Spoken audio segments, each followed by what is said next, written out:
Hindi kumpleto ang gala mo sa Singapore kapag walang food trip.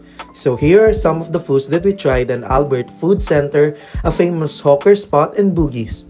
First one, this rojak salad. This is also a Michelin recommended store dito sa Albert Food Center. Sobrang nagulat ako dito, para siyang elevated version ng mangga na may suka at alamang. Mixture siya ng fruits, veggies, peanuts, tofu, matamis, maasim, maalat, sticky at crunchy. My brain cannot comprehend how it all blended, but somehow it all works. Alam mo yung familiar flavor pero hindi? Iniisip ko palang anong kalasa niya pero naubos ko na pala. So I'll rate it 9.5 out of 10. Another Michelin Bib Gourmand here is this Shui Quiz Store. Mali ata pronunciation ko but you'll get it. Para siyang traditional rice cake dish topped with dried radishes. The rice cake is bland but it complements the dried radish on top na medyo salty.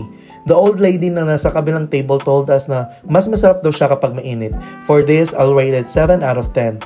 Last but not the least, we also tried something familiar naman, xiaolongbao and chili oil dumplings. Grabe, you can never go wrong with dim sum talaga. Wala na akong masyadong video dito guys at in-enjoy ko na talaga yung foods, but I'll give it 10 out of 10. So after that, nasa Bugis naman na kami, gumala na lang kami ng slide. So yun lang, bye-bye!